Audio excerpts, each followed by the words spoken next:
please give a warm welcome to your host, Loretta McNary.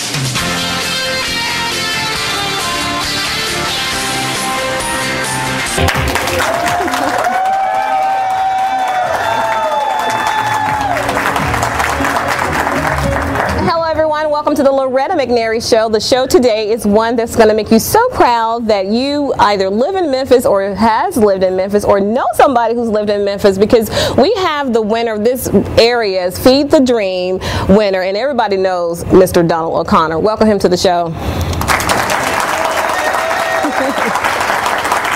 Okay, I'm hearing your name constantly.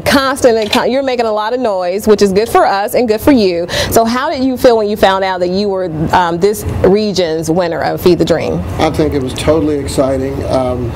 You work sometimes in the trenches. You do what you do. Yeah. With nonprofit organizations and working, but you don't think people are going to notice it. Mm-hmm. And so not only do they notice it, but they notice it on a grand scale. So this is a big coming together, and we're excited, and I'm really honored to be the community champion for Memphis, Tennessee. Mm-hmm. So tell everybody what your nonprofit is, because it's one of those that's not known. You know, you think of let's clothe, somebody who needs clothing, let's feed those who need food, let's house those who need shelter. But yours has a little entertainment twist, which also is good for our youth in this city, though. Right. It's the Memphis Cultural Arts and Richmond Center, but it's Watoto De Afrika. Mm-hmm. And Watoto means children, and it's the Watoto De Afrika Performing Arts Academy. Okay. And the idea is just simply to take Afrocentric music, art, and literature, teach it to kids in hope that it will make them understand more about their culture themselves. So 25 years has gone by now. I was going to say, it's been a while. People think this happens overnight, but he's been doing this 25 years. We've graduated well over 3,000 kids. Oh, wow. No arrests, no pregnancy. They all go to college. Woo! Yes.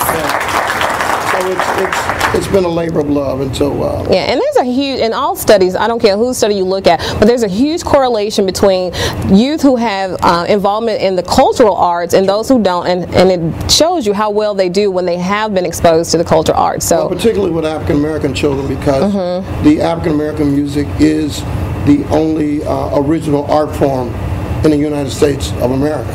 So our music is the original music in terms of that comes from this country. Right. So it's important that when you're talking about the Negro spirituals, the blues, the jazz, whatever it is, you're really talking about a big piece of history as well. Right, because I know when I'm seeing them, and I've seen them at the inaugural event this January, was it? Wow, he's been already here a year. Okay, and then they're at Mississippi Boulevard a lot, and I've seen them on TV. But when I hear that music and I hear those drums, y'all, I'm going to confess, I want to just get out there and do my thing too, like the kids be doing. I love drums. I love drums, and so I know if it makes me feel good, what it does for a youth to do it. And so the next time you come, we're going to have to give some lessons to everybody. Everybody wants some African dance lessons. Yeah, we'll invite Donald back. Yeah, we'll make sure he comes back and teaches that. The new piece is Mayor Warden. I don't know if you saw him doing push-ups on the front of the Health and Fitness magazine. He has signed off with us.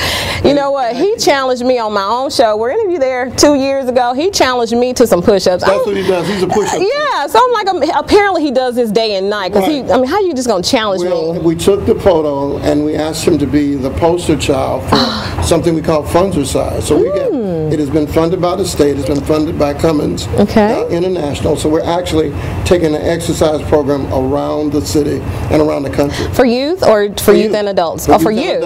Okay. It's a family-oriented situation. Okay. And so it's something new, but you'll be hearing about that. We'll hear more about it. You're getting it first. I'm telling you, you're getting it first. So tell us some more of the things, because how about the TV show? You guys were going to do something similar to a Disney. We're doing, it's called Welcome to Funsville. It is similar to a Disney show, but the idea is to teach high-level skills. We're not doing ABCs, but we're doing things like National Geographic oriented subjects. The kids are called the Funsies. Okay. And they're from a place called Funsville, which is actually Memphis made into a cartoon.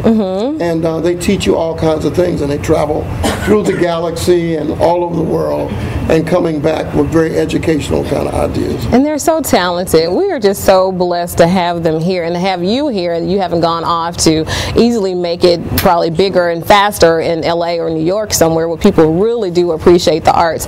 So tell us, you've done a lot more things too, because you've been music director here and there and on a lot of other projects. Fortunately, you know, a product of Memphis City Schools, got all of my basic music from Memphis City Schools, and got a scholarship to historical black college, Langston University.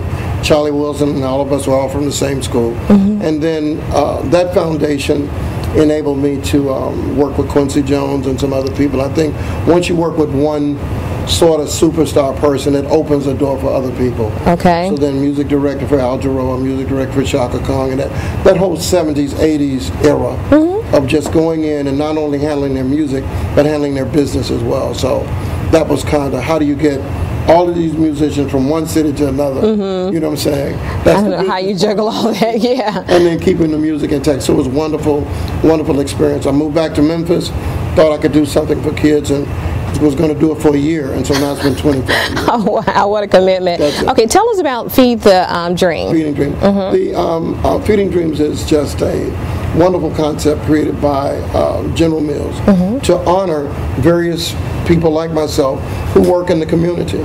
I am one of 10, so there's 9 others. Okay. And so Memphis will have to vote for me starting August 1 in order for me to win.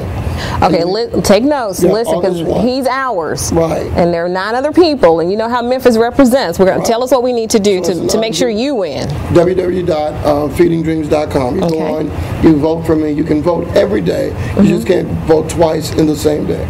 But you can vote every day. Okay, let's say that again, because I know some of the contests we can just vote all day long. Okay. So on this particular contest, you can only vote once per day. Per day. Per day. Yeah. Okay. But as many times as you want. But as many times as you want. And when is the deadline? Deadline is December 10th, I believe. Oh, wow. So we got a long time. We have plenty of votes. Oh, yeah. So we'll be, but you're the first public airing of this concept. So this is the first time that anybody's heard about it. I'm just so fortunate. Give me a hand. Right. Well, give you guys a hand. Charlotte Reed is handling it for us, and she's my representative that's taking me around. And she said, well, our first stop is going to be your show. And I said, great. Well, I certainly do appreciate you guys thinking about me. And Charlotte, she'd been telling me about the program. She said, Loretta, you got to get them on. You got to get them on. And who can say no to her? That's right. Because she's going to just keep on. But she gives as good as she gets, though. So that's one thing I like about her. We're going to take a break, and we'll be right back in just a moment.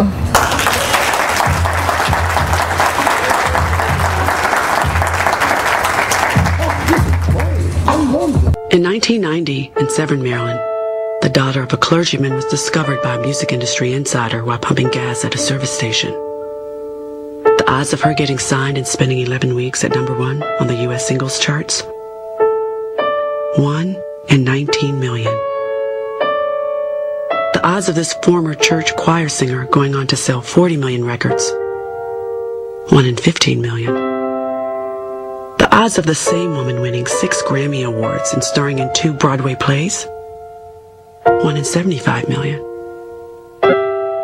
The odds of this musician and performer having a child diagnosed with autism? 1 in 150. I'm Toni Braxton, and I encourage you to learn the signs of autism at autismspeaks.org. Early diagnosis can make a lifetime of difference. This year's MVP goes to Jake. Take steroids and eventually everyone will see you for what you really are. A fake, a fraud, an asterisk. Don't be an asterisk. In 1990, in Severn, Maryland, the daughter of a clergyman was discovered by a music industry insider while pumping gas at a service station. The odds of her getting signed and spending 11 weeks at #1 on the U.S. singles charts? 1 in 19 million. The odds of this former church choir singer going on to sell 40 million records? 1 in 15 million. The odds of the same woman winning 6 Grammy Awards and starring in 2 Broadway plays? 1 in 75 million. The odds of this musician and performer having a child diagnosed with autism? 1 in 150. I'm Toni Braxton, and I encourage you to learn the signs of autism at autismspeaks.org.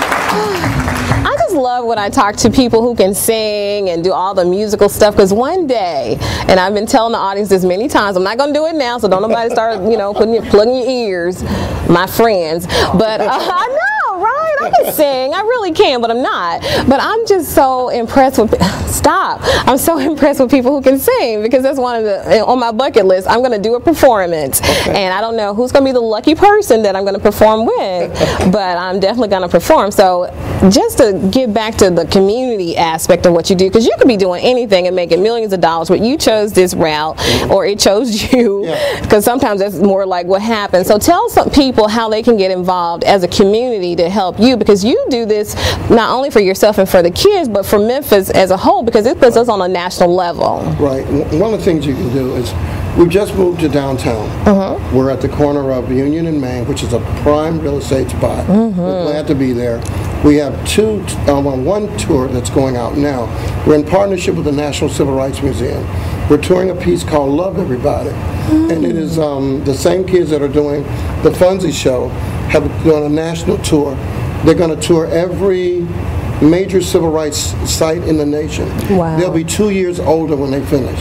It started in March with funding from Cummins and International Paper, and so we'll have done 5 cities by December. Matter of fact, we're the guest performers for Feeding Dreams in Atlanta. Okay. And so we're filming it. It's going to be a documentary on these kids from Memphis who are traveling all over the country visiting these places. So what Memphis can do is come down, see us, support our plays. We're doing our grand opening is this weekend. We call it Studio 55 at 55 South Main, and we can. An audience of 150 people can come and actually see productions that are put on by these kids that we've been traveling all over the country with. Now we can do them in Memphis. Awesome. What are the age groups?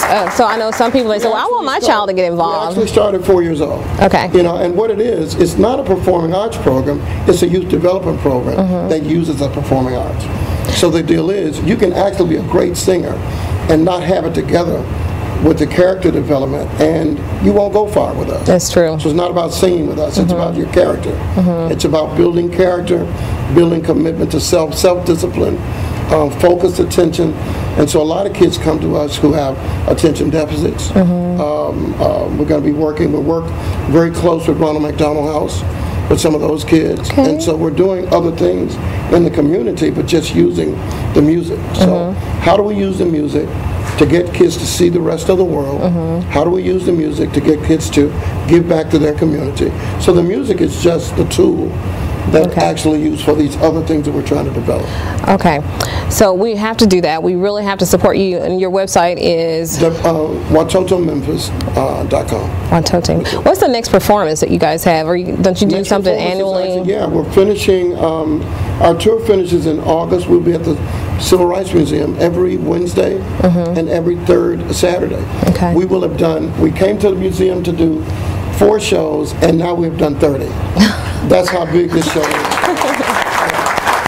It is Love Everybody is the #1 exhibit at the National Civil Rights Museum now. Wow. And we just got to give the kids. What is that about? Because I mean, it's kind of self-explanatory, but I don't want to assume. Love Everybody is the story of Dr. King and Loretta. A lot of time we hear about Dr. King, but not a lot about Loretta. So we talk about them. It's a love story. It's about 2 people who met in Boston in pursuit of higher education. And how this destiny of their meeting changed the world as we know it. So more of a lesson about destiny and meeting people and seeking higher education than it is about the issues of the Civil Rights Museum. That's in there. But the idea is the dynamic. When he meets Coretta, for example, he sings Al Green, Let's Stay Together. You got to come and see the show. It's awesome. Who sings that part? Martin sings that. And Martin is 10 years old in this particular production. Coretta was just featured in the Skirt magazine. These are all well-disciplined kids, but they've been with me since they were 4 years old, and they're now like 10 and 11. So they're like professionals. So we want to put together what we would call our version of the Mouseketeers. So young kids can come in and get the professional development they need to go on and do greater things in music. That's another piece too. So because I know they have, and I've heard a lot of success stories about some of the people who were a part of your group and how